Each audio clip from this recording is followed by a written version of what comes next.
Bueno, aquí vamos a poner, y a Betty también la voy a poner como constituyente. Betty, ¿cómo estás? Como, Fran, figuras como Fran. Ya, Está ya con el me celular renombré. de Fran. Sí, estoy complicada. Sí. Tranquila, tranquila. Sí, ahí te vamos a poner como constituyente.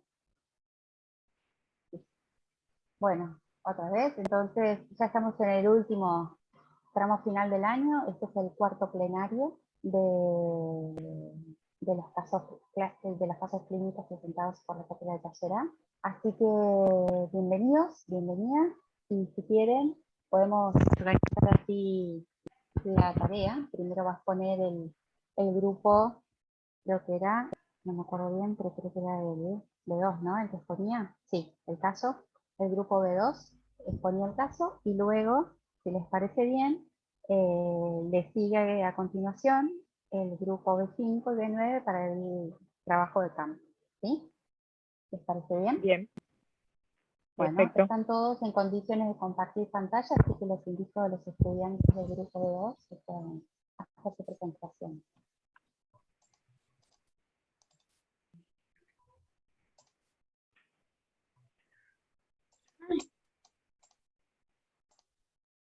¿La ven? Perfecto. Sí, Sí, se ve. Perfecto.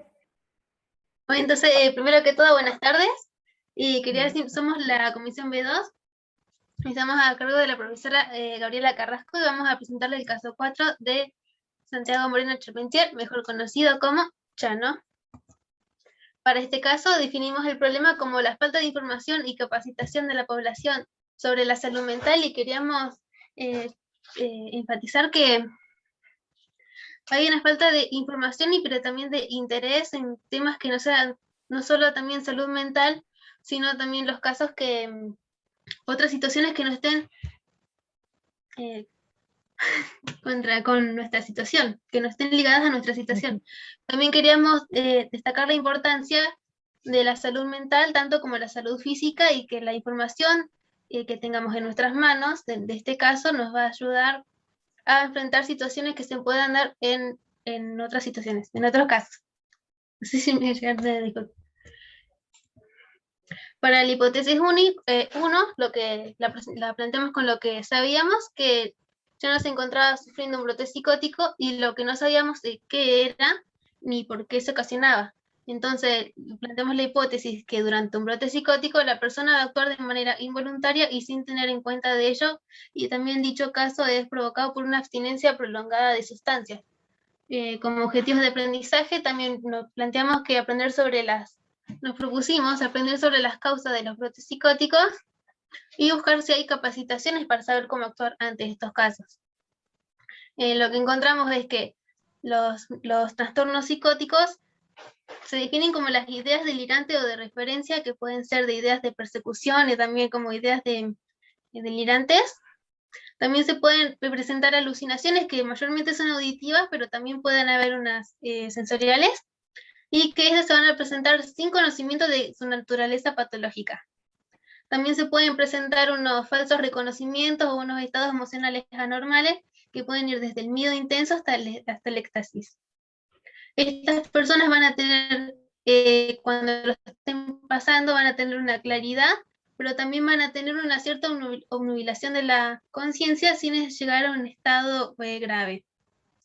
Las causas que podemos encontrar van a ser por sustancias, pero no solo por abstinencia, sino también por intoxicación. Y también por causas de enfermedades médicas, que se las voy a mostrar, que pueden ser tanto por enfermedades cerebrales como Parkinson, Huntington, ciertos trastornos cromosómicos, tumores o quistes cerebrales, demencia, que incluye el mal de Alzheimer, VIH y otras infecciones que afectan el cerebro, algunos fármacos, algunos tipos de epilepsia y accidentes cerebrovasculares, y que también estos síntomas se pueden presentar en algunos otros tipos de trastornos, que pueden ser como la esquizofrenia, trastorno bipolar, depresión grave y algunos trastornos de personalidad. Debido a todas estas causas y de toda la información que encontramos, nos propusimos poner la hipótesis como rechazada. Para la hipótesis 2, lo que sabíamos que había un cierto consumo de estupefacientes Lo que no sabíamos es qué reacciones generaban en el organismo. Lo que propusimos en hipótesis es que los estupefacientes inhiben la transmisión de señales asociadas al dolor, pero debido a que van a bloquear algunos tipos de canales o receptores. Y como objetivos de aprendizaje nos propusimos conocer la reacción del organismo ante el consumo de estupefacientes e investigar la manera en que actúan al ser consumidos por pacientes con brotes psicóticos. Lo que encontramos es que un estupefaciente va a ser toda sustancia psicotrópica con alto potencial de producir una conducta abusiva y o de dependencia tanto por sí misma o por una conversión de una sustancia activa que va a producir estos efectos.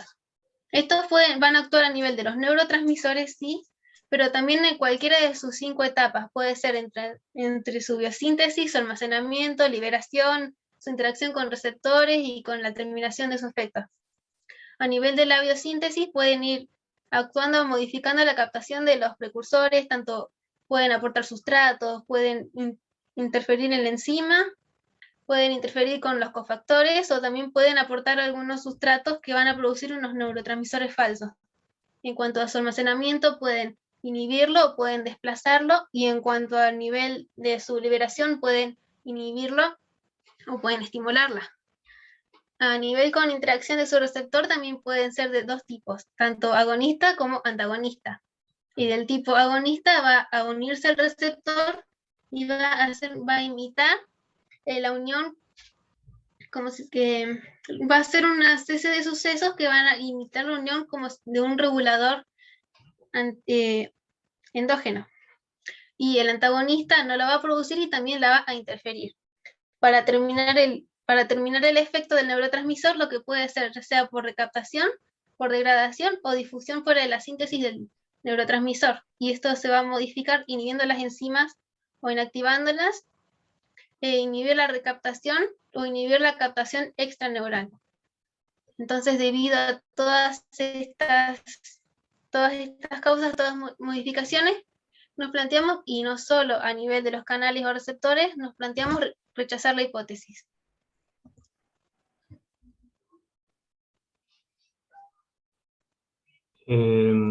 Como no- un segundo. Como nosotros nos propusimos para poder investigar acerca de cómo, bueno, en la hipótesis número 3 nos propusimos investigar acerca de cómo la pandemia había influenciado en Chano, o cómo la pandemia puede influenciar en personas que hayan o que estén sufriendo, por ejemplo, brotes psicóticos, entre otras enfermedades psiquiátricas. Y nos propusimos como hipótesis que la pandemia de COVID el estado de confinamiento iba a ser un agravante para la salud de estas personas.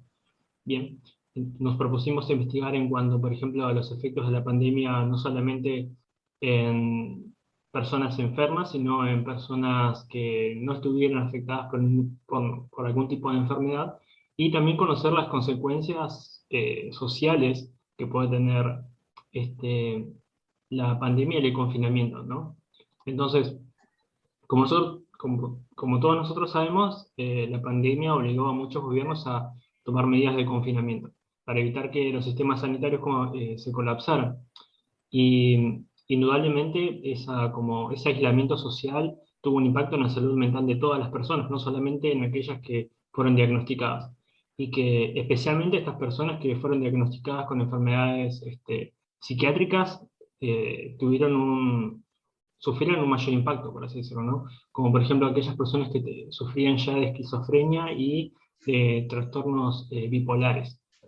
Pero también se vio que el estrés y las restricciones que se tomaron y que tomaron muchos otros gobiernos, provocó en aquellas personas que no tenían antecedentes psiquiátricos, como episodios de psicosis y delirios somáticos por la infección. Así que de esta forma las personas que se podían considerar mentalmente sanas también fueron afectadas. Y también algo importante es evaluar cómo fue el impacto o mejor dicho, no se conoce aún cuál va a ser el impacto en las personas a largo plazo, después de que se pase este periodo, ¿no? Incluso imaginar cuál va a ser el impacto en aquellas personas, o mejor dicho, en el personal de salud, que vivieron de primera mano todo lo que sería los efectos y dificultades de esta pandemia. Entonces, em, esta hipótesis no se rechazó por justamente eso, porque se pudo ver que sí generaba efectos sobre las personas. Y pasando a la hipótesis número 4,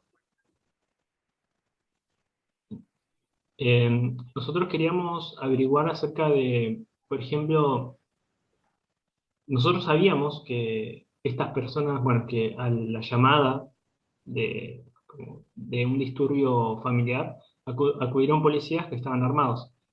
Nosotros queríamos darle un enfoque de pensar qué pasaría si los policías no estuvieran armados. Nosotros conocemos que Chano resultó herido por la intervención y queríamos imaginar qué hubiera pasado si los policías no estuvieran armados.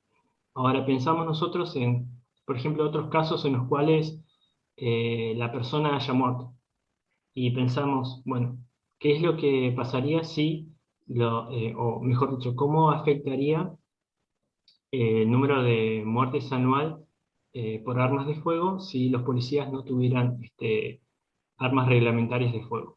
Entonces nos propusimos investigar las estadísticas de muerte, conocer el nivel de defunción por año y compararlo con otros países como por ejemplo el Reino Unido, que mm, sus oficiales no tienen armas de fuego. ¿Bien? Entonces lo que encontramos fue que en Argentina no había muchas estadísticas claras en cuanto a lo que es el índice de letalidad policial, por así decirlo. Incluso aquellos cifras en cuanto a las personas heridas por el accionar policial. Y como la mayoría de... mm,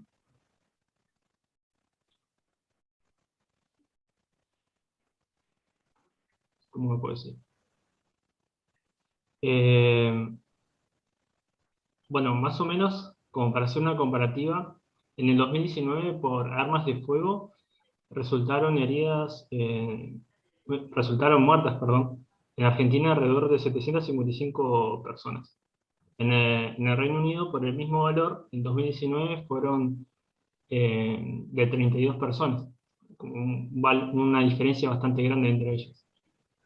Como en primer lugar, pues se podría pensar que justamente fue porque los policías no tenían armas, pero en realidad es por otros factores, como por ejemplo, Reino Unido en este caso tiene leyes mucho más duras en cuanto a la restricción de armas, y para poder conseguir armas se necesitan muchos requisitos. Entonces, en Reino Unido es mucho más difícil llegar a un arma. Más o menos, para que se dé una idea, en la población, cada 10.000 habitantes en el Reino Unido hay alrededor de 5 armas. Y en Argentina es todo lo contrario. Nosotros no tenemos leyes muy restrictivas y más o menos por cada 100.000 habitantes hay alrededor de, incluso mucho más de 667 armas. Bien. Entonces, con nuestra investigación nos dimos cuenta que los policías, si bien no llegaban a tener armas, ese no sería un gran impacto en el índice de mortalidad, sino que sería incluso mucho más peligroso para ellos. Y que en realidad el impacto verdadero sería si se implementaran políticas en cuanto a la regulación de armas. Así que, por lo tanto, nosotros rechazamos esta hipótesis.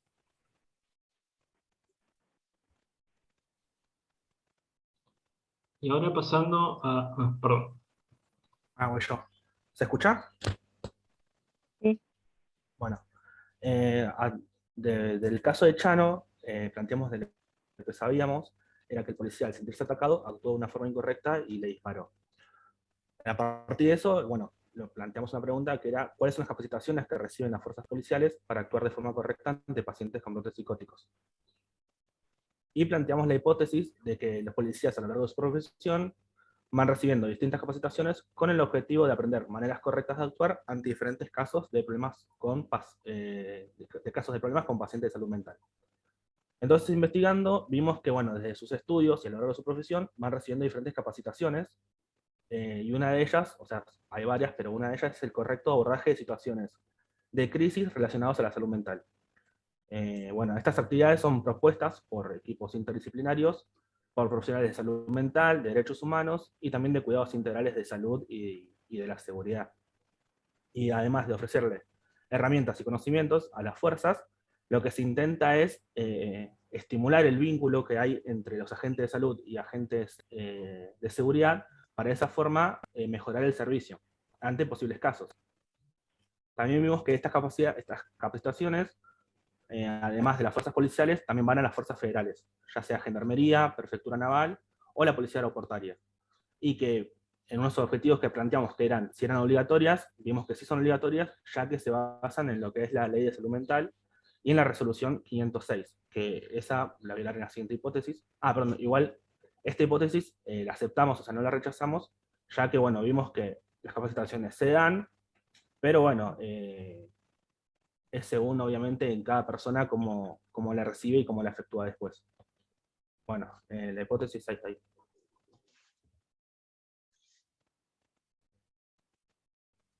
Bueno, y en esta lo que sabíamos es que, bueno, Chano estaba con un cuchillo de cortar pan, y que intentó atacar al policía, y de esa forma, bueno, él actuó de una forma en defensa propia, y no siguió el protocolo existente. Entonces, ahí planteamos la pregunta de cuál es el protocolo que se debe llevar a cabo ante estas situaciones. Y la hipótesis que planteamos fue que en Argentina las fuerzas policiales tienen un protocolo de intervención ante una situación de emergencia con pacientes que sufren algún padecimiento mental, el cual contribuye a preservar la integridad de las personas. Bueno, investigando, vimos que desde 2013 se creó una resolución que prevé cómo deben actuar las fuerzas ante personas con un presunto padecimiento mental y también en situaciones de consumo problemático.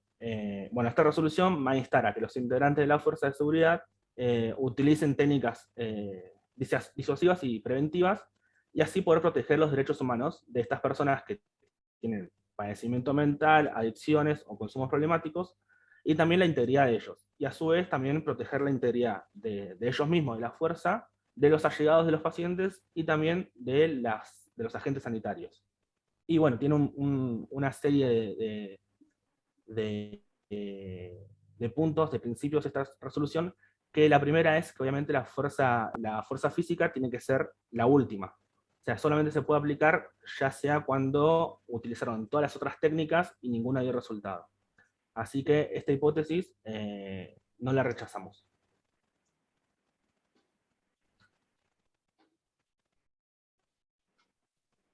Bueno, como la hipótesis número 7, nosotros nos dimos cuenta que antes de que llegara la policía ya había un personal médico de Chano. Ya estaba el médico de la, del seguro de Chano. Entonces nosotros nos preguntamos cuáles eran los protocolos que debía seguir una persona, o mejor dicho, las familias de personas con familiares con brotes psicóticos, ¿no? Si debía llamar a la policía, si debía llamar a los especialistas, qué es lo que debía hacer. Entonces nos propusimos investigar si en Argentina había algún protocolo. La hipótesis era de que no hay protocolos en Argentina, de un protocolo familiar. Y nos propusimos investigar justamente si existía este protocolo y conocer cuál era el procedimiento médico en este caso. ¿Bien?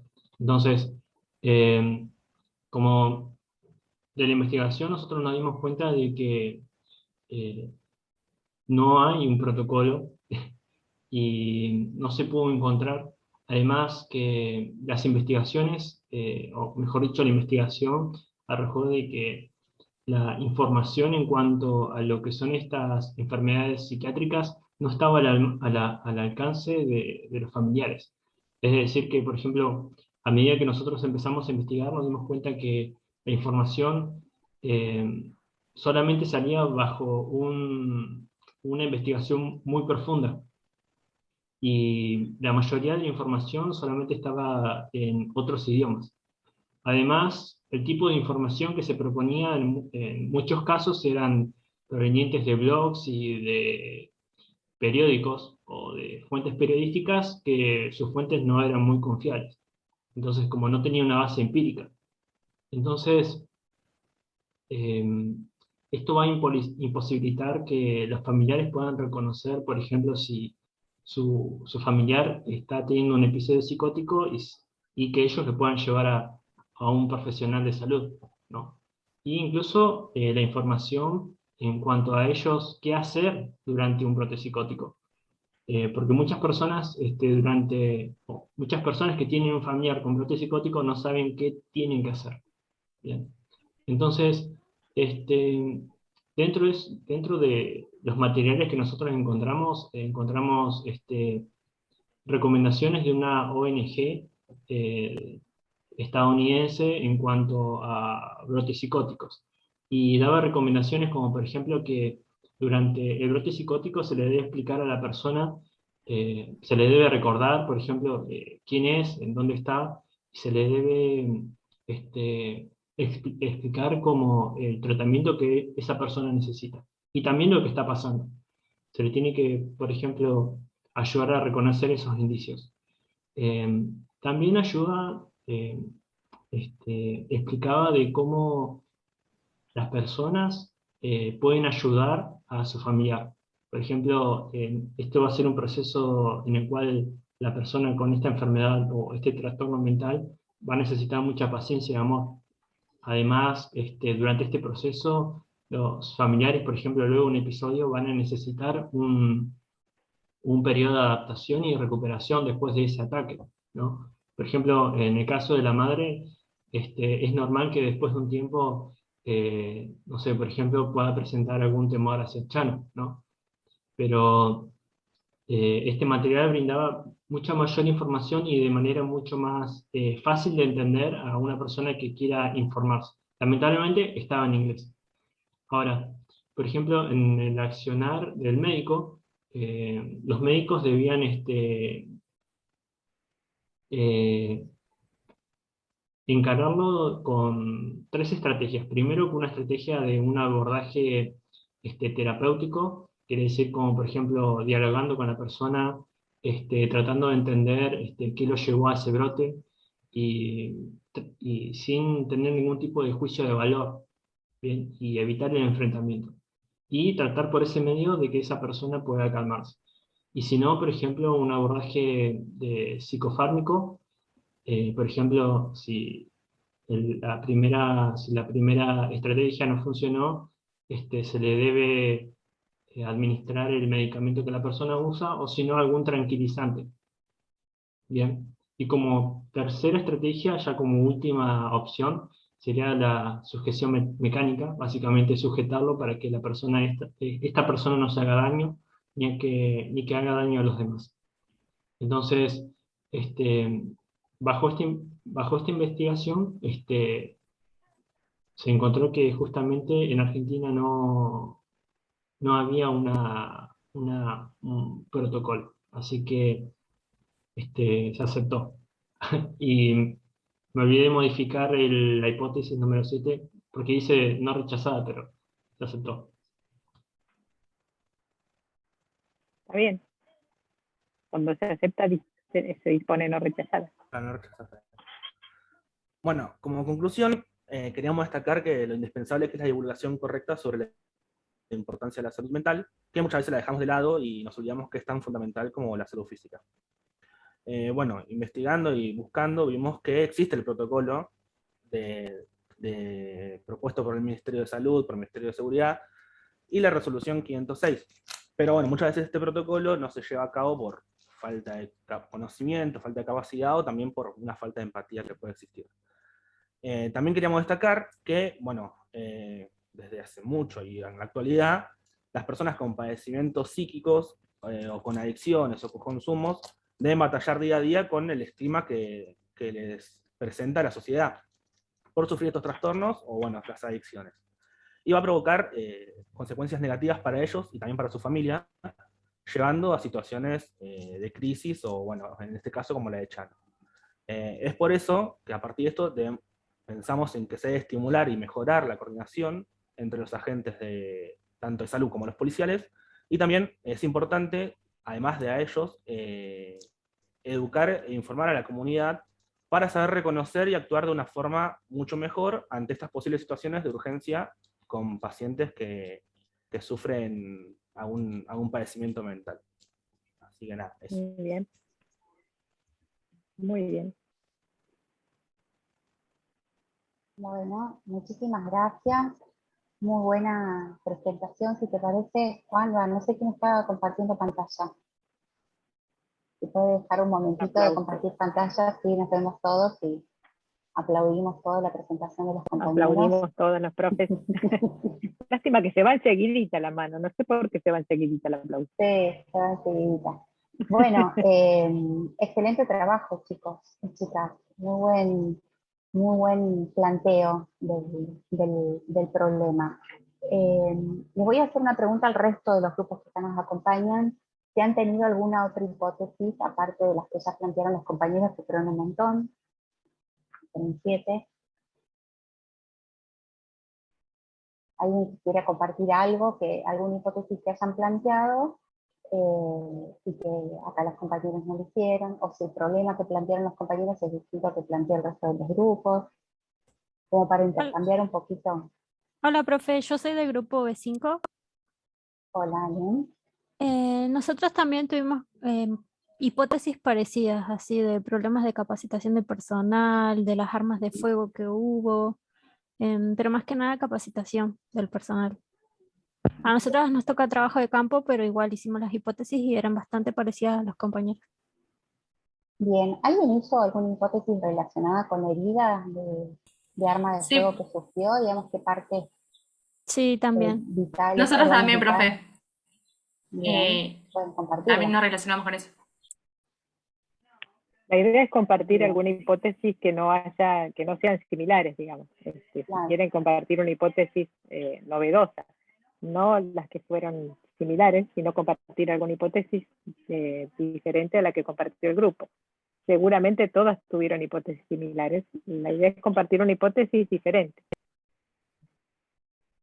Y leerla, digamos, leer lo que sabían, lo que no sabían, la hipótesis y listo. Y que descubrieron.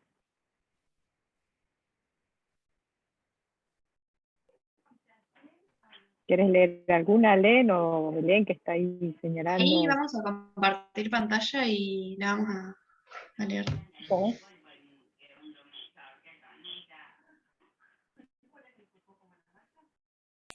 Azu es la hipótesis 5.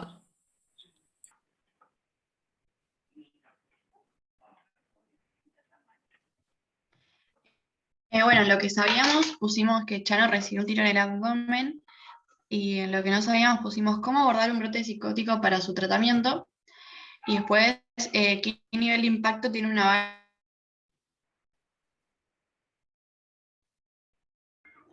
¿Se le cortó, mami? Sí, me Se parece le que cortó, sí. tenían- Si quieres sigo leyendo, porque Azu la andaba Dale. medio mal en la internet. Dale. Sí, sí. Y nos preguntamos qué nivel de impacto tiene una bala en la región abdominal, y como hipótesis hemos puesto que un impacto de bala en la región abdominal dificulta la supervivencia del individuo debido a que puede dañar estructuras vitales. Bien. Y eso es más o menos lo que planteamos. No sé si quería que leamos después lo que descubrimos. No, está bien. No, está bien, perfecto.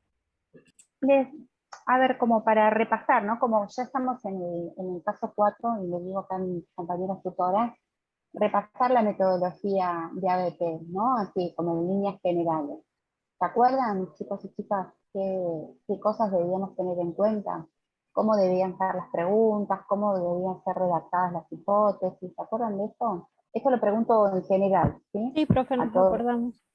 A todos los grupos. ¿Cómo eran las preguntas que debíamos hacernos? Tienen que ser preguntas abiertas que se puedan responder más explayadas, no solamente con sí, con no. Esto de que siempre las buenas preguntas empezaban con cómo, qué, y creo que era para qué. Y esto de que las hipótesis debían ser más o menos concisas y que tenían que tener los conectores. Bien. Recuerden también que las hipótesis tienen que ser oraciones afirmativas, ¿no? Sí.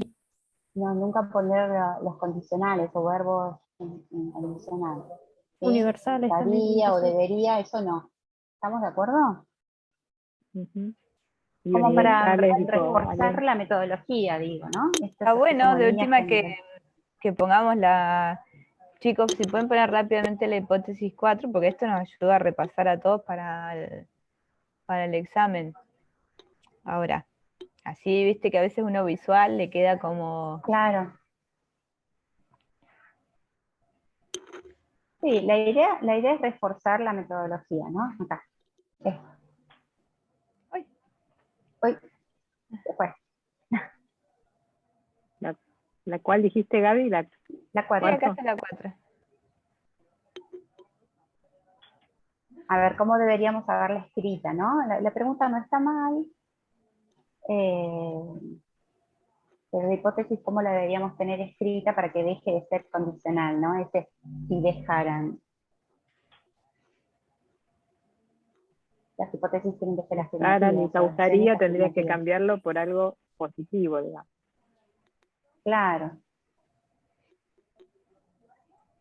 ¿Alguien quiere arriesgar? Ahí sí. Los policías Se tendrían anima. que dejar de Pero los portar policías, armas, y como A ver. afirmando. claro, los Claro. policías Claro. dejan de Gaby portar está armas hablando. y va a causar un descenso del número anual de muertes por arma de fuego. Claro. O los policías Así, tienen. ¿no? Más o menos así. Sí, oraciones afirmativas. No pongan oraciones con verbos en condicional o en infinitivo, digamos, de uso sí, condicionales, está bien. Sí, esto como para reforzar la metodología, porque se nos va a venir el segundo parcial y ustedes lo hacen en solitario a los parciales, ¿no? Entonces, los plenarios sirven también para eso, ¿no? Los objetivos estuvieron muy bien planteados, las preguntas en general estuvieron bárbaras, fue clarísimo, se veía la bibliografía, chochocha, Ale también me parece. Ayer Sí, tuvimos un grupo que ayer. nos ponía la bibliografía en, no sé, el tamaño era creo que 0,5 micras, Sí. no sé. 5 eran, 5 micrones, no se veía nada. Acá se veía bien la bibliografía, estuvo bien adecuada la bibliografía, perfectamente bien. Muy buenas las hipótesis. Esta me encantó porque, bueno, comparó el Reino Unido que no usa, pero que aparte tiene muchas trabas para que tengan armas. Estuvo muy buena esa hipótesis. Pero bueno, tiene que ser así. Esto es positivismo puro, ¿sí? Que no tienen que usar armas las policías y bueno, no dejarlo así en infinitivo, ¿no? Más condicional. Estuvo bueno. Muy bien. Muy linda. No sé si el grupo 5 quería compartir otra hipótesis sobre los órganos dañados, que tenían bastante. Sí, ahí yo les comparto. Y vamos a mostrar la. A ver.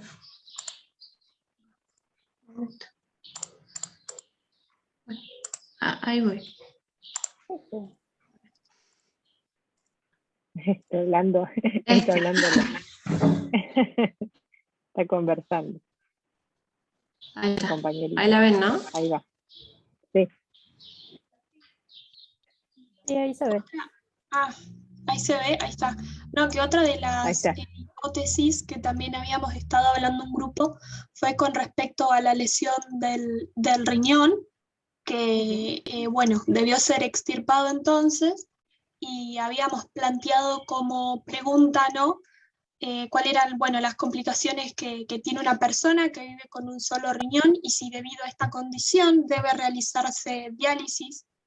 Y, bueno, utilizamos, bueno, el conector condicioner y nosotros habíamos dicho que la extirpación del riñón condicionaba para la realización de diálisis y era una hipótesis más bien secundaria, por ahí no tan directamente relacionada con el problema en sí, y nos propusimos investigar entonces en qué casos era necesario realizar la diálisis y cómo funcionaba este mecanismo, y bueno, y lo relacionamos también con la materia anatomía y fisiología. Muy bien, Martina. Muy bien el grupo.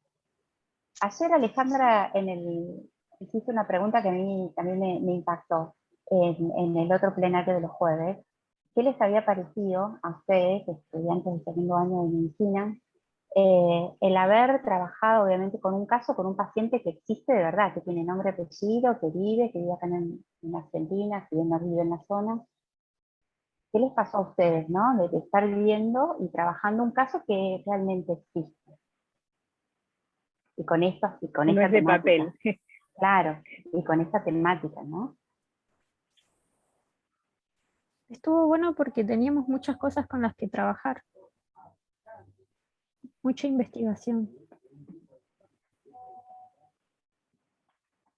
Pero en lo emocional, ¿algo les afectó? A mí, por ejemplo, me puso re triste personalmente el tema de Chano, que por suerte está bien y todo, pero puede ser alguno que le haya generado enojo, empatía, nada. Yo creo que sí, algo. porque en casos anteriores, o sea, muchas veces dejamos como, por ejemplo, no sé, murieron tantas personas y hablamos de números y siempre nos olvidamos que detrás de esos números siempre hay personas. Y pasaba parecido a los casos anteriores, que eran como hipotéticos, por más de que pasen, no era algo como real en este caso. Entonces, yo creo que un caso así, donde encima pasó hace muy poco también, y dejar tantas variables como, por ejemplo, la falta de capacitación del personal policial, o también falta de conocimiento de la sociedad, o sea, yo también incluyéndome, obviamente, y bueno, también hablando sobre de que le dispararon y qué órganos le afectó, ya metimos también otros temas ahí. Así que nada, o sea, me pareció muy, muy importante que sea un caso mucho más de la realidad, de alguien conocido encima, y se divulgue mucho más de esa forma.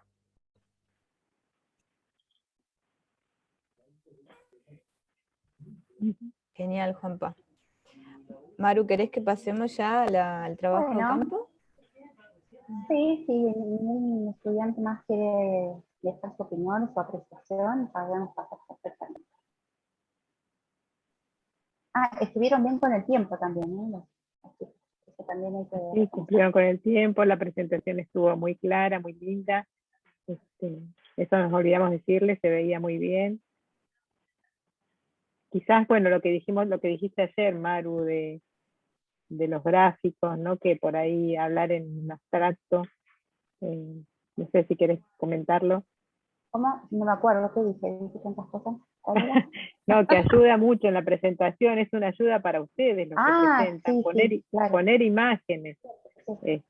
Porque la hipótesis 1, pobre la compañera, se rompió la cabeza tratando de explicar todo, y lo explicó muy bien, argumentó muy bien la defensa de su hipótesis, pero si hubiera puesto por ahí una imagen o un gráfico de todo lo que pasa con los neurotransmisores y en la sinapsis, hubiera sido mucho más fácil para ella incluso explicarlo y graficarlo, que estar hablando por ahí en el aire y tratar de acordarse todo. Siempre es mucho más fácil, acuérdense que una imagen vale más que 1000 palabras, y los ayuda a ustedes en el momento de explicar la hipótesis, de hablar, de interactuar con el público. Acuérdense que ustedes son millennials, chicos. A los 8 minutos pierden el interés en todo lo que está pasando en una pantalla y en una pizarra. Entonces hay que llamarles la atención con imágenes, con animaciones, con cosas que se muevan, porque sus cerebros están acostumbrados a esto, ¿no? Al movimiento, a las imágenes. Entonces hay que captarles la atención todo el tiempo. Nosotros no, nosotros los viejos nos tenían 40 minutos delante de un pizarrón y nos quedábamos 40 minutos prestando atención como tontos, pero ustedes tienen un cerebro ¿estaba mucho más... prestando atención en realidad o no? O mirando. Bueno, algunos andábamos por la luna, digamos, pero me acuerdo que tenía una profesora que me decía, mercado siempre en la luna, pero teníamos nuestros 40, ¿se acuerdan que decían? 40 minutos de atención, más no hay que ir al recreo, en eso se basan los recreos. Pero ahora los millennials se calcula que tienen 8 minutos de atención, entonces cuando armen una presentación pongan dibujos, pongan gráficos, pongan imágenes y sobre eso hablan. No es que ayer decían, no, pero pensamos que teníamos tantas diapositivas para hablar y nada más, pero sobre las diapositivas las pueden ir cambiando rápido e ir hablando sobre eso, digamos, no pierden tiempo. ¿Sí? Acuérdense de llamar la atención siempre de la audiencia para que enseguida van al celular. ¿Sí? Un consejo para atrapar millennials. Bueno, si les parece, pasamos al primer grupo que hace la presentación del trabajo de campo. Les cuento que siempre los trabajos de campo estos son como los más divertidos, o por lo menos nos gustan más. En general, en todas las cohortes de taller les pasa eso. Así que, cuando quieran. El B5 primero y después el B9. ¿No? Sí.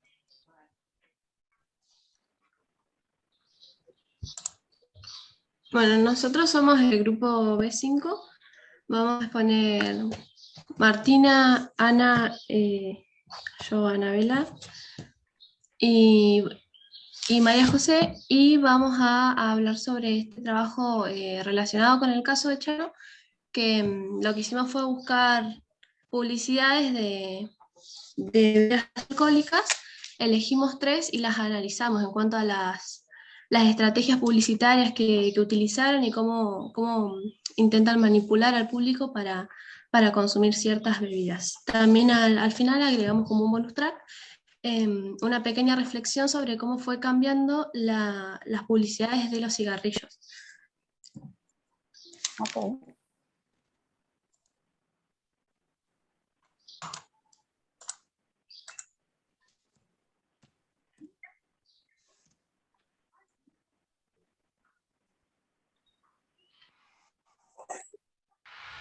Volver, abrazar a un amigo, a jugar un fulbito y tomar un fernet.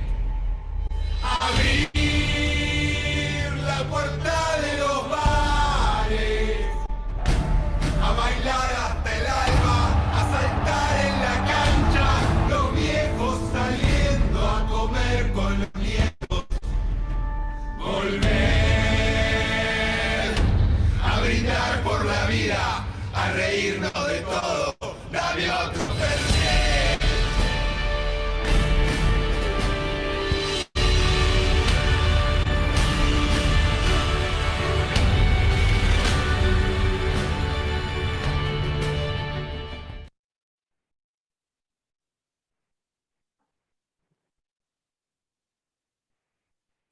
Bueno, hola, yo soy Lucía, voy a presentar el anuncio de Fernet, que lo titulan como Volver. Y bueno, principalmente lo que están mostrando es el famoso reencuentro que esperamos que suceda después de la pandemia del COVID y todo lo que eso conlleva sentimentalmente en cuanto a la sociedad, usando entonces como estrategia publicitaria eh, que esté dirigido a todo tipo de público, especialmente los jóvenes que son mayores de 18 años. La marca además asocia el producto a situaciones particulares de la vida cotidiana, como pueden ser una juntada entre familia, algún grupo de amigos o jugar algún deporte que sea compartido y con contacto físico, como es, bueno, acá en este caso, el fútbol, destacando el sentimiento de lo que es compartir entre ese pequeño grupo de la comunidad. Entonces, se sugiere que por medio de un Fernet, en esa juntada se podría mejorar la situación y la diversión, y así lograr el objetivo de dejar a un público expectante al día de la famosa juntada o el famoso reencuentro.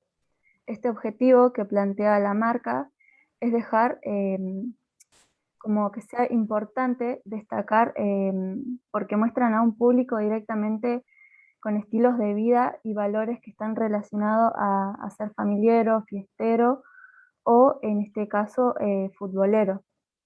Y finalmente se destaca que en la publicidad no nombran ningún aspecto negativo sobre el alcohol y la única advertencia que ponen es un cartel muy pequeño en la parte inferior que dice beber con moderación y que está prohibida su venta a menores de 18 años.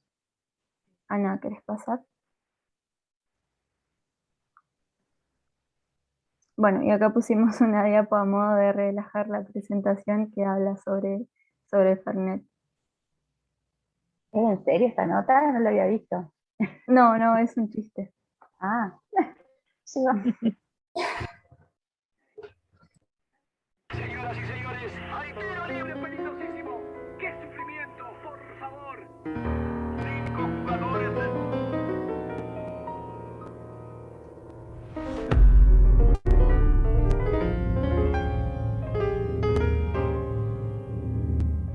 ¡No se puede creer! ¿Qué le pasó a esa pelota?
Y la profe se emociona, ¿no? No lo Diego. Sí, lo extraño un Siguiendo montón, entonces Diego. con el análisis que hizo mi compañera Lucía y lo que estuvimos discutiendo en el grupo, también se analizó la publicidad de Quilmes, que se titula Tiro Libre, en donde justamente se muestra una final de fútbol, pero no cualquier final, sino más bien la final de la Copa América entre Argentina y Brasil.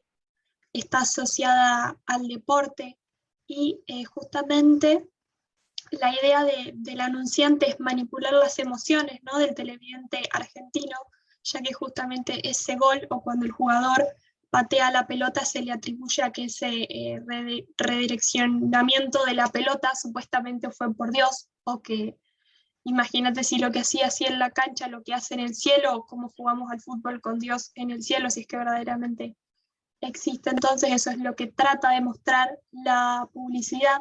Y con respecto a el alcohol, el consumo, no insinúa justamente que el alcohol mejora la situación, pero sí que está presente en momentos de emociones fuertes, de tristeza, de fascinación, y que siempre va a estar acompañando estos momentos tan emotivos para los fanáticos del fútbol, principalmente como vemos en la propaganda o para las personas, ¿no? Pásame, Ana, por fin.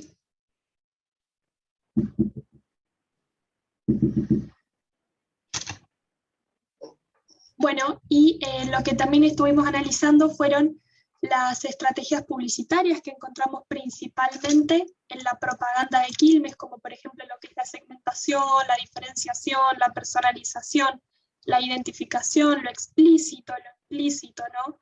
Los potenciales consumidores de la propaganda, como por ejemplo todos aquellos fanáticos del fútbol.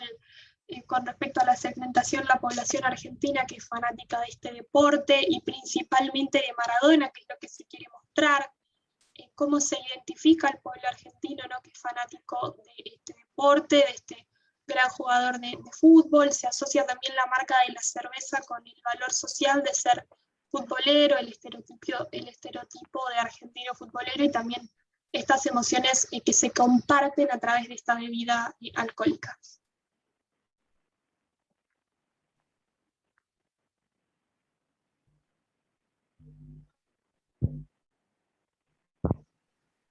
Y así ha sido el hombre en su elección. Y no se engañen. Aunque lo vean enjaulado, paciente o dormitando en la sabana, cada hombre tiene una parte indomable, seductora. Es el rey de su selva. Responderá a su llamada. Los hombres sabemos lo que nos gusta.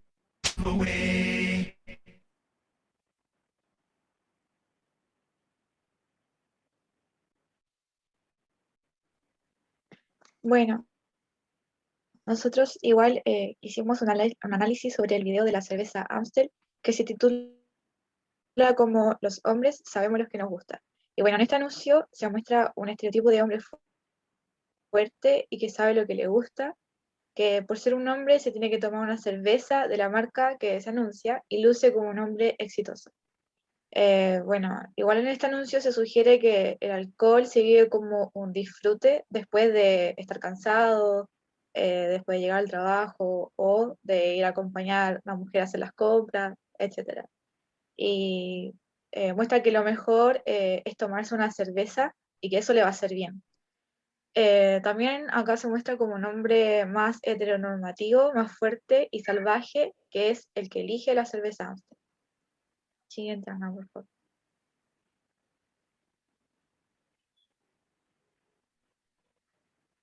Y bueno, nosotros quisimos representar así como mostraba el video, que era la evolución del hombre, el rey de la selva y que es salvaje.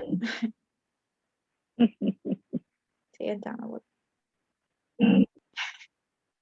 Sí, como dice la profe. Machirulo. Claro, digamos Bueno, todo, ¿no? acá- Machirulo. Bueno, acá hay unas características de las estrategias publicitarias que pudimos ver en el video, que sería como que son la segmentación, la diferenciación, identificación, lo explícito, lo implícito y los potenciales consumidores, que en este caso son los hombres trabajadores de oficina. La segmentación se ve que está dirigido a hombres jóvenes heteronormativos. En la diferenciación se puede ver que marca el rol del hombre con sus amigos, asociando a ser el consumidor de cerveza, y a la mujer se le asocia como hacer las compras. Entonces, más que nada está haciendo una diferencia sexista. En la identificación se muestran imágenes estereotipadas, mostrando un hombre joven, exitoso, heteronormativo y machista. En lo explícito se muestra la evolución del hombre, el rey de la selva, enjaulado, hombre indomable y seductor. En lo implícito, el hombre sabe lo que es disfrutar de una buena cerveza y el hombre es, bueno, ahí se veía en el video que siente como una carga acompañar a la mujer a comprar. Y en el potencial consumidor, bueno, eso ya lo dije, el potencial consumidor que se enfoca más que nada al hombre que llegan después de trabajo. Bueno, como conclusión, detrás de todos estos anuncios, las empresas buscan vender productos usando distintas estrategias comerciales. Tratan de darle cierto valor donde asocian que el comprar estos productos va a provocar un éxito social o éxito con la cultura propia del país. Además, bueno, también utilizan el estereotipo como el del hombre, haciendo creer que hará ver más semejantes o superficiales o superiores a los demás. Otra estrategia fue la aspiracional también, donde muestran escenarios de éxito y disfrute que ayudan a naturalizar su consumo. Pasa a la otra diapo. Bueno, además, ninguna de las publicidades muestran los aspectos negativos de sus productos.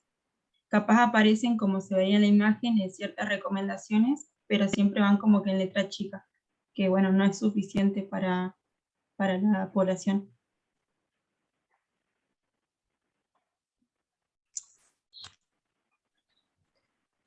Ahora, agregado, bueno, vamos a mostrar esta publicidad de cigarrillos muy vieja. Claro, ¿de qué año es esto? ¿Saben? No sé de qué año exactamente está, pero sé que hasta 1950 se recomendaban los cigarrillos, incluso los médicos los recetaban.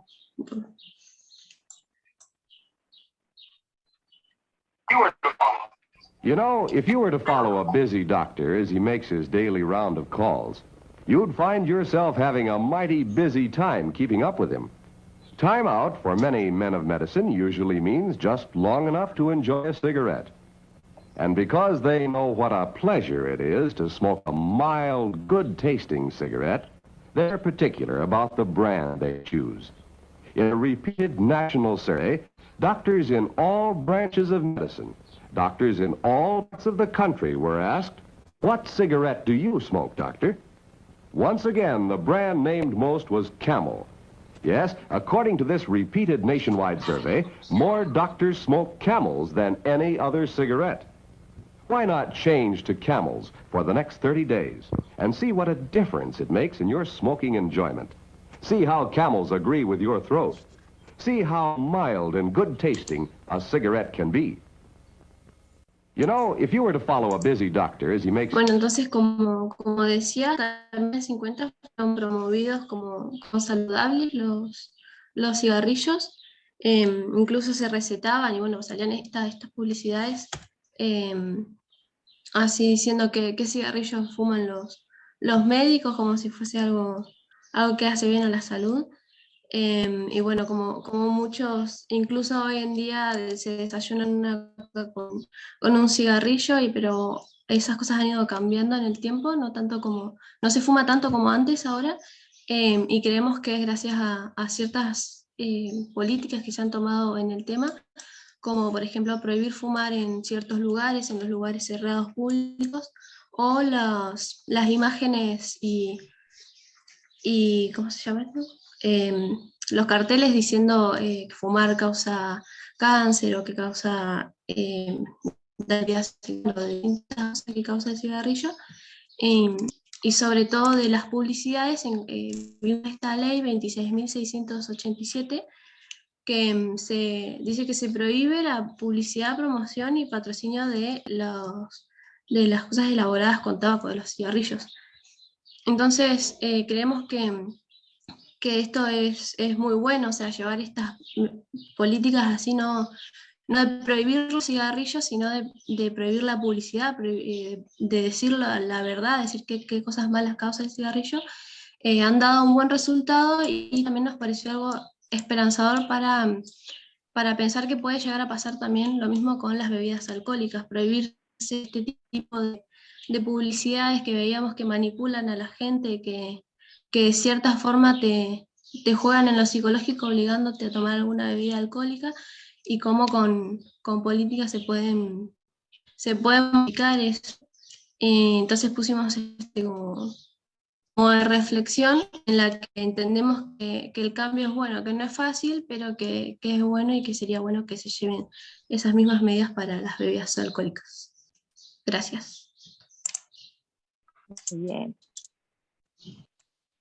Parado. Buen trabajo, chicas. Muy bueno. Muy buen trabajo. Está buena esa idea, ¿no? De discutir, bueno, si se logró con los cigarrillos, se puede lograr con el alcohol, ojalá pueda ser, pero es enorme la batalla. Si quieren, ¿qué les parece, mis compañeras tutoras, que presentan los dos grupos y después discutimos? ¿Les parece? Hacemos una devolución. ¿Sí?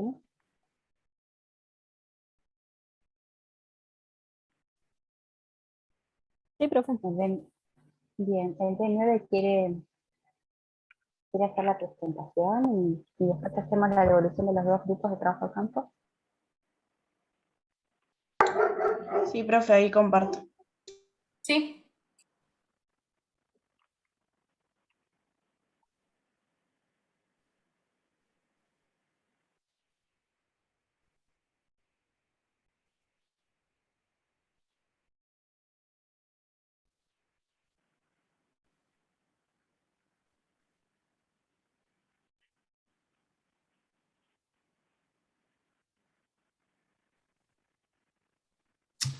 Bueno, nosotros somos el grupo B9 y nos tocó desarrollar el trabajo de campo, que bueno, consistía en buscar distintas publicidades acerca del alcohol y el tabaco y analizarlas. En nuestro caso elegimos 3 publicidades acerca del consumo de alcohol y vamos a desarrollar los aspectos negativos y positivos que pudimos ver en las publicidades, que representan esas publicidades, que nos sugieren a nosotros, digamos a las personas que ven las publicidades, las técnicas que utilizan para llamar nuestra atención y con qué se asocia el producto. no sé, con qué sector de la población o con qué cosas se asocia el producto. Hola, soy Belén. Espero que se escuche bien porque mi internet anda medio raro hoy. Sí, se escucha bien. Genial, entonces. Empezamos con una campaña de la cerveza Skol, ¿sí? Skol viene de la palabra sueca que significa a tu salud. Es una cerveza que está comercializada más que nada en Brasil. Y elegimos dos publicidades muy características. Como pueden ver, tenemos dos imágenes, una superior y una inferior, y en ambas se ven dos situaciones. Una situación que se podría denominar como normal, ¿sí? Y otra situación en donde se ve modificada por el hombre que toma esta cerveza. Por ejemplo, en la imagen de arriba podemos ver cómo la mujer está en un cambiador normal, y en la imagen de la derecha podemos ver que este hombre que tomó esta cerveza, esta marca de cerveza Skol, reformó la situación, ¿sí? En donde solamente la cortina tapa la cara de la mujer y podemos ver a la señora en ropa interior. En la imagen de abajo podemos observar lo mismo. A la izquierda podemos ver la situación normal de una mujer tomando agua y otra en donde se modifica la situación para goce del hombre, en donde la mujer se tiene que agachar, estando así en una posición como de forma complacente para el hombre que ve la publicidad.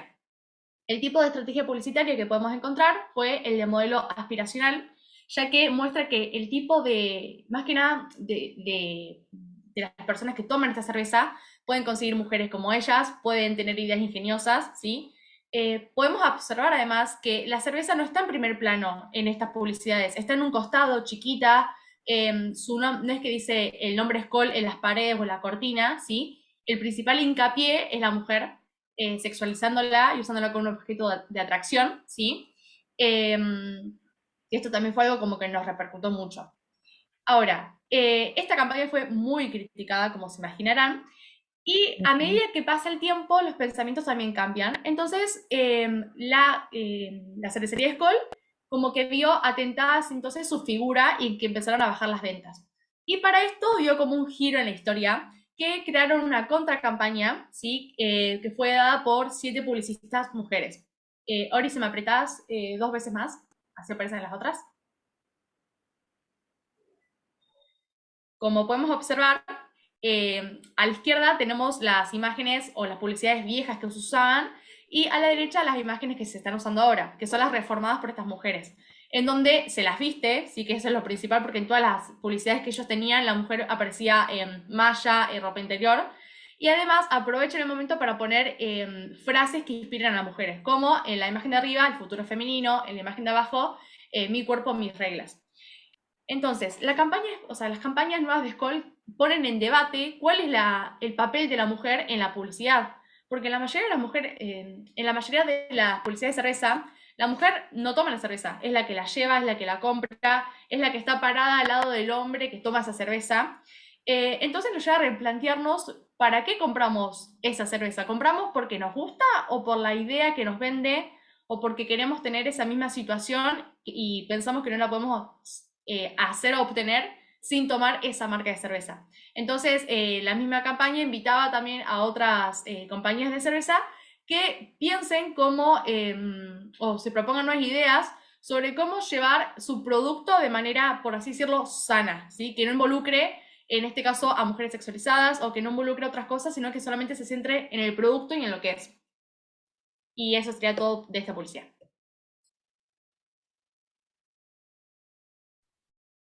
Perdón, voy a hacer una observación también acá, que ahora lo estoy viendo en pantalla grande, ¿no? Incluso discute cierto racismo, me parece a mí, ¿no? Sí, Porque la imagen de la izquierda, ¿no? Como lo que se quejaba mucho que las intersecciona también. mujeres eran siempre, tenían que ser rubias, tenían que estar bronceadas, tenían que tener un cuerpo perfecto, marcando también así un estereotipo. Y siempre pasaba que las mujeres capaz que querían tomar esa cerveza no se sentían identificadas con la publicidad. Y cabe mencionar tipo que esto pasa con la mayoría de las publicidades en donde se usa cierto tipo de mujeres para llamar la atención. Y en este caso, en una campaña de cerveza, no se mostraba en sí el producto, el vender la cerveza, sino que se mostraba a la mujer intentando llamar la atención del espectador, porque la mayoría de hombres que consumen cerveza, perdón, la mayoría de consumidores de cerveza son hombres. Sí, pero yo te decía que también incluso la mujer que está de pelos de colores, como más africana, ¿no? Con una etnia, pues, y la otra no, es rubiecita. Mira.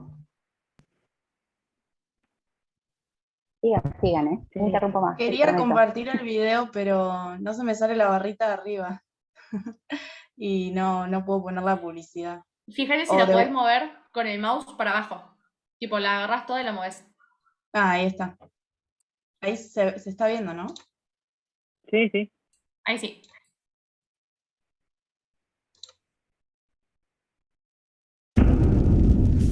Essas imagens fazem parte do nosso passado. O mundo evoluiu e a escola também. E isso não nos representa mais.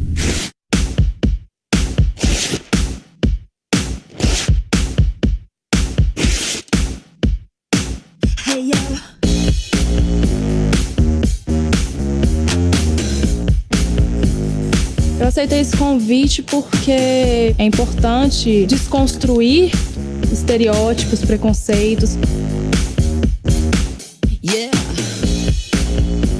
Uma coisa que eu tive muita vontade de fazer foi tirar a mulher de ser a pessoa que está servindo a cerveja. Não, ela está tomando a cerveja.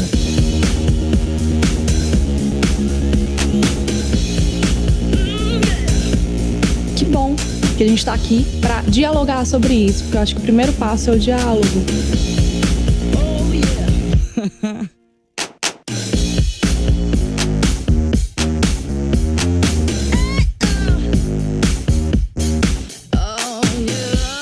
Skol, redonda a sair do seu passado. Se beber, não dirija. Bueno, perdón que no podemos conseguir uno en español.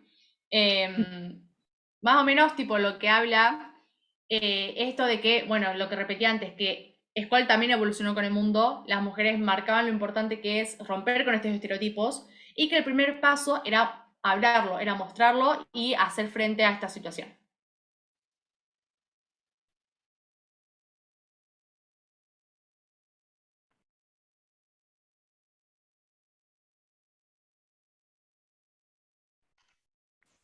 Hola, dejo la cámara apagada porque se me traba mucho. Creo que ya empezó a trabarse. Apágala, Azul. Bueno, dale. Bueno, mi nombre es Azul y bueno, en esta publicidad que elegimos la calificamos como una publicidad de prevención que tiene como objetivo prevenir el consumo de bebidas alcohólicas frente a situaciones que nos ponen en peligro. Sin embargo, podemos hablar sobre la prevención y protección que se hace hacia las personas y podemos relacionarlo con los niveles de atención. Bueno, en este caso, el nivel primario, porque como ya dije antes, estamos hablando de prevención y protección.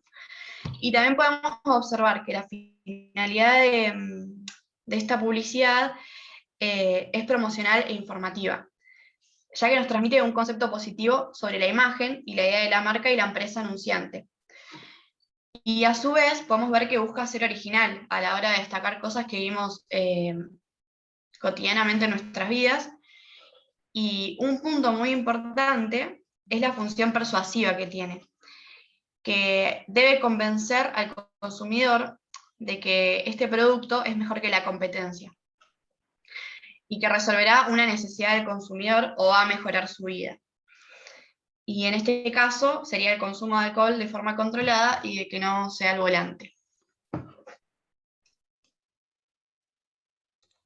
Bueno, también en este caso no hay estrategias definidas desde lo que se propone desde la cátedra, ya que lo que se busca en este tipo de publicidades es concientizar, donde el alcohol pasa a ser como un segundo plano, pero también lo utilizan para dar una imagen a las demás personas de lo que no debemos hacer si consumimos.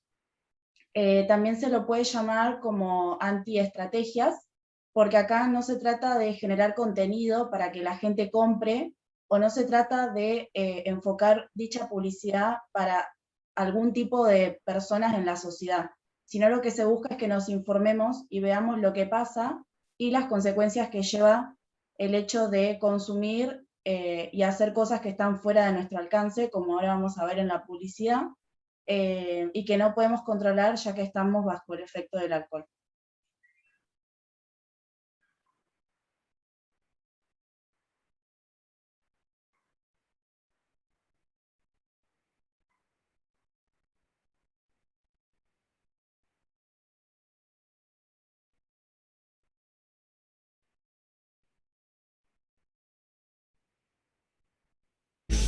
Salud. Salud, mi amor. Ay, ya vámonos. Oye, pero si puedes manejar. Obvio que puedo manejar. Si yo borracho manejo mejor. Vámonos ya. Vámonos. Espérate. Ya llego.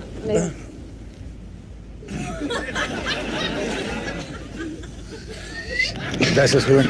Oigan, ¿no quieren que mejor les pida un taxi? ¿Se pusieron de acuerdo o qué? Ya les cuidamos el coche, joven. Bueno, si quieres te hago un 4.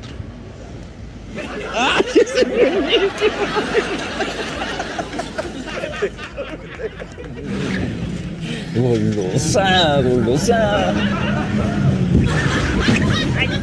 ¡Cuidado! ¡Tres vacas! Amor, tuitearon que el alcoholímetro está a 2 cuadras. No, ¿dónde?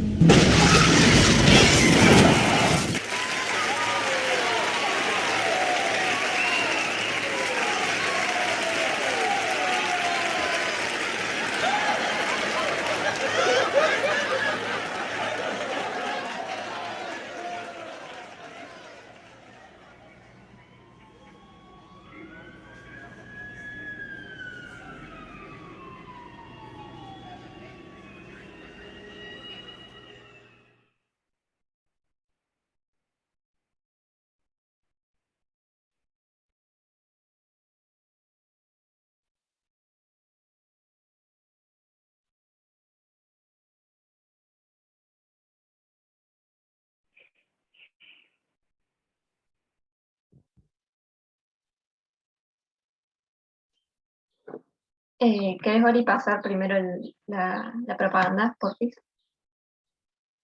Bueno. Me anda media lenta la compu. A ver, ¿dónde está? Ahí está.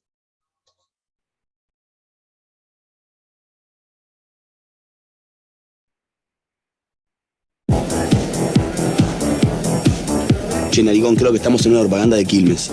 ¿Qué? Eso, que creo que estamos en una propaganda de Quilmes. Están todos tomando Quilmes, ¿te das cuenta? Está bien, es normal. Pero mirá, está toda la espuma al mismo nivel, las etiquetas me andan por el mismo lado. Pero aparte, mirá con la mujer que estás bailando. ¿Desde cuándo bailas con una mujer? ¿Estás celoso? ¿Qué? ¿Ves que tampoco te puedo insultar? Esto es una propaganda. ¿Ah, sí? ¿Y el quitazo? ¿El famoso?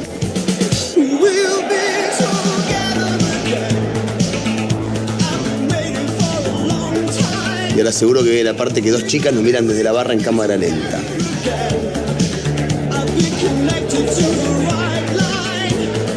Dos Quilmes bien ricas y heladas. Pará, no tomes. ¿Nunca viste una propaganda? Cuando tomás se termina.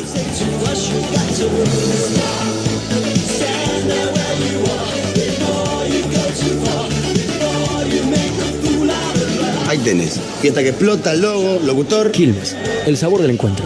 No era una propaganda de Quilmes, ¿no? Todas las tardes, 5:25, cuando las agujas se juntan.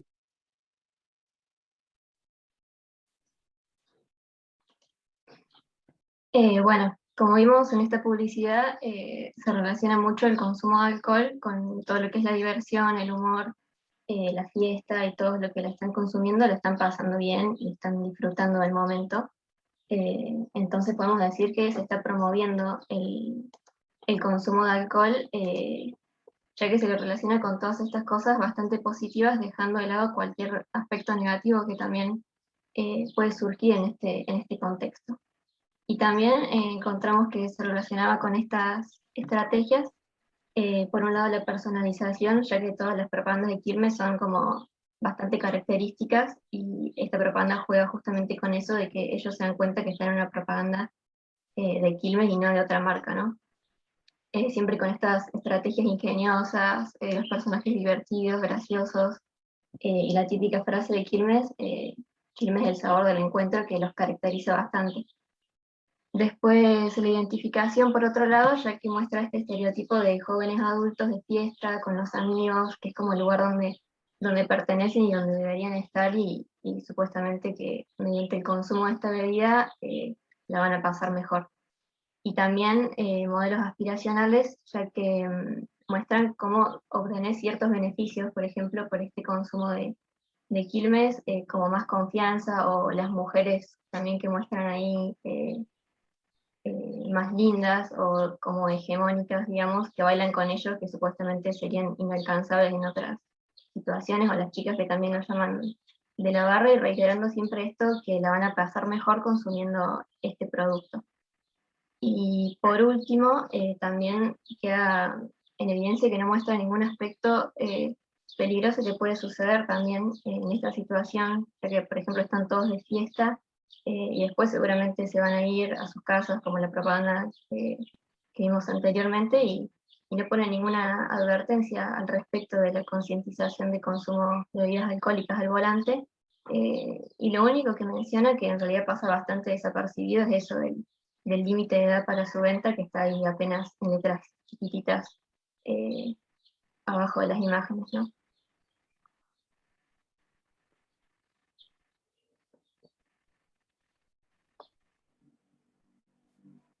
Y bueno, a modo de conclusión, después de todas las publicidades que estuvimos viendo y a partir de las que elegimos, nos dimos cuenta que la mayor parte de las publicidades incitan al consumo del alcohol, y la mayoría relaciona el alcohol, su consumo, con la diversión, fiesta, estar con amigos, como momentos en los que estás con demás personas, como que siempre es todo en esa situación.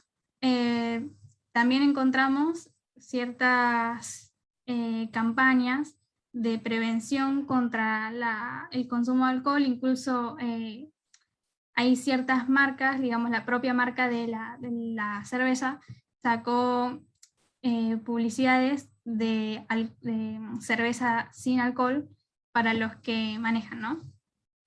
Pero bueno, en cierta manera igual se siguen llevando al consumo.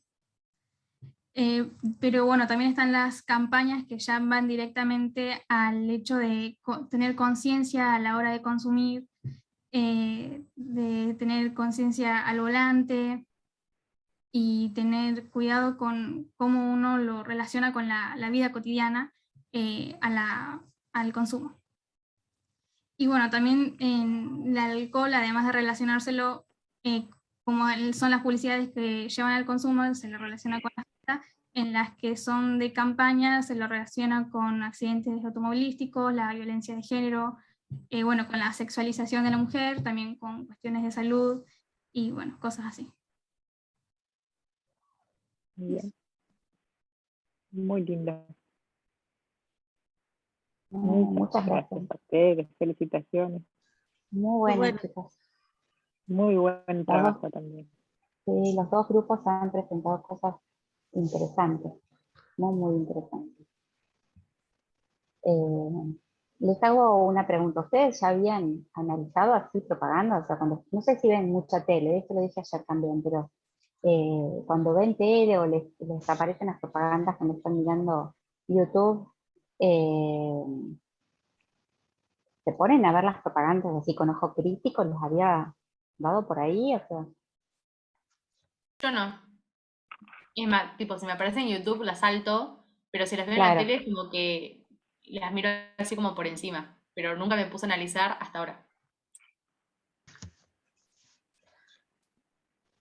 En la tele ¿Y no ahora? pasan en muchos canales publicidades de ¿No? Quilmes por el horario y todo eso. Casi siempre las de Quilmes o cerveza, la de la nueva promoción de la selección, las pasan en los canales deportivos, pero en los otros no pasan mucho. Mucho de Hermicina vemos, o Marolio, a la hora del almuerzo. Sí, el Bulip, todas esas. Sí, todas Yo me esas. di cuenta que el 90% de las publicidades son de medicamentos. Sí. Sí, me parece que es más la publicidad de medicamentos. Para los nudos en la espalda. Sí, eso iba a decir yo también, de alguna que otra publicidad las he visto así con ojo crítico, como porque esta publicidad es así, pero de medicamentos, no de bebidas alcohólicas. Sí, más crítica a la de los medicamentos que a otras cosas. Porque después de todo somos estudiantes y aunque parezca que somos consumidores de alcohol, también tenemos que llegar a fin de mes. Ese es un tema, claro. Sí, el Claro, problema claro. es que, bueno, capaz que ahora no están yendo a bailar, pero cuando van a bailar las bebidas alcohólicas son gratis para las chicas, ¿no? O era así en una época. Los tragos Sí, eran como la gratis para entrada también. como la Claro, entrada. Y sí. yo que vivo cerca, o vivía cerca, porque ahora no es más un boliche, ahora es una iglesia. Es una Este, iglesia, claro. ahora es una iglesia, yo vivo cerca de lo que era Ticket, y a la madrugada uno veía espectáculos lamentables de chicas vomitando, desmayadas en la calle, que realmente te daba pena verlas salir intoxicadas, chicas que llegaban intoxicadas a la guardia, realmente intoxicadas, severamente intoxicadas con alcohol, por esto, porque les daban gratis las bebidas, y, realmente llegaban enfermas por el alcohol, y vomitando y descompuestas,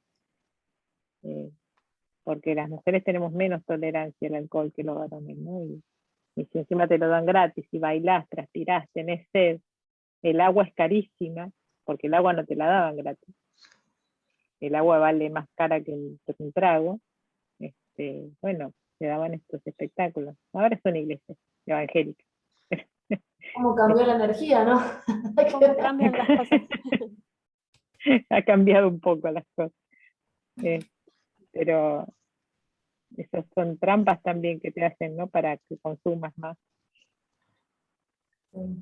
Igual que en los espectáculos, ¿no? En los espectáculos de rock, en Lollapalooza, se llegaban a morir los chicos que tomaban éxtasis porque no había agua y el agua era carísima, y ahora están obligados a darte agua gratis. No sabía que las mujeres somos más sensibles, digamos, al alcohol. Tenemos menos enzimas Tenemos menos enzimas hepáticas en el hígado. en el hígado. Igual tenemos se menos produce resistencia. tolerancia. A medida que tomás, más tolerancia. O resistencia, o no sé si es la palabra. Claro.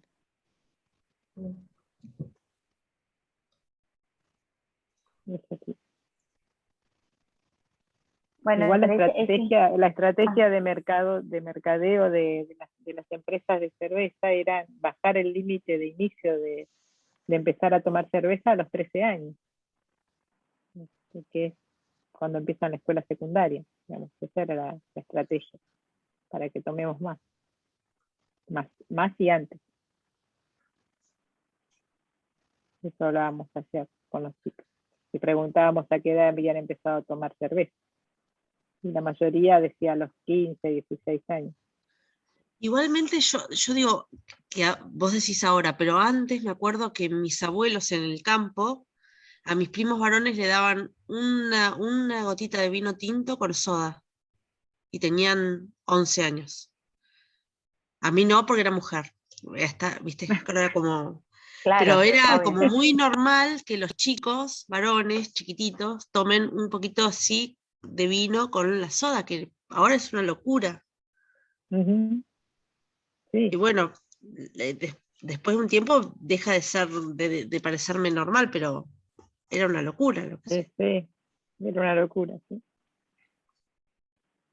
Antes también tomaban los chicos chicos y fumaban los chicos chicos. También. Sí. Pero siento como que era como más normal, creo. No tomaban conciencia de la gravedad, lo hacían como desde la inconsciencia, me parece. Esas actitudes. Sí. No, bueno, pero fíjense la propaganda que pusieron los compañeros del B5, del médico que estaba fumando y que recetaba cigarrillos, ¿no? O sea, eso, y lo que decimos siempre, que lo repite muchas veces Federico Fucini en los seminarios, a veces la importancia, ¿no? El peso que tienen las palabras que puedan decir los médicos y las médicas en un consultorio con sus pacientes o con la comunidad con la que estoy trabajando, es re importante. Entonces, bueno, tener conciencia de eso, ¿sí? Y siempre discutir, o sea, entender que ustedes no tienen la palabra, ¿sí?, la verdad absoluta, pero sí medir que lo que ustedes digan tiene un impacto enorme en la comunidad. Entonces es bueno ser siempre como críticos, ¿no? Del pensamiento médico hegemónico, de estas cosas que están en estos tiempos. Les tocó estar estudiando medicina en un momento en donde las cosas cambian del día a la noche. Cambian Ustedes han visto. a una velocidad monstruosa, porque eso, bueno, eso Claro. era antes de 1950, pero yo mis primeros 3 embarazos fumaba, porque los obstetra me dejaba fumar hasta 5 cigarrillos, porque decían que era peor la ansiedad que sufría el feto, porque yo estaba nerviosa por no poder fumar mis 5 cigarrillos. Y 3 embarazos, y mi hija menor tiene 25 años, la última con la que yo fumé. Yo también no fumaba más de 5 cigarrillos, digamos, ¿no? Pero ¿qué le costaba decirme no fumé? Si yo dejé de fumar de un día para el otro. Pero te decía, está bien, no le va a hacer mal que fume 5 cigarrillos. Mirá la bestialidad, y eso no fue hace 25 años, la edad de más o menos de ustedes. No fue hace 50 años. Fue hace poco. Y era así, y yo fumé con los 3 primeros embarazos. Pero no, por eso digo, la velocidad a la que cambia, no fue hace tan poco tiempo que se puso la ley de dejar de fumar en los lugares públicos, en lugares cerrados. Y cómo se cambió en tan poco tiempo, cómo fue una ley que no fue discutida, ni los fumadores se quejaron, nadie se quejó. Y pensábamos que iba a ser, terrible. La agradecieron. La agradecieron los mozos, la agradecieron los dueños de los boliches, la agradecieron todos esa ley. Incluso los fumadores.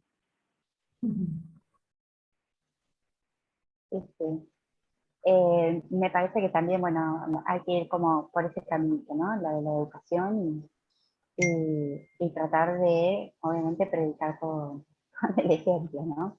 No vamos a decir que prohibimos las bebidas alcohólicas en los estudiantes de medicina, pero sí cada vez que estén tomando algo de alcohol, tomen conciencia de que están ingresando a su cuerpo una sustancia tóxica y que las mujeres tenemos menos capacidad de toxificante, esas cositas, ¿no? Entonces a poquito vamos a ir avanzando. A mí me parece que estuvieron geniales todos y todas. Estuvo bueno ¿qué dice? Por eso no hay que tomar, sí, claro. Por eso no hay que tomar, claro.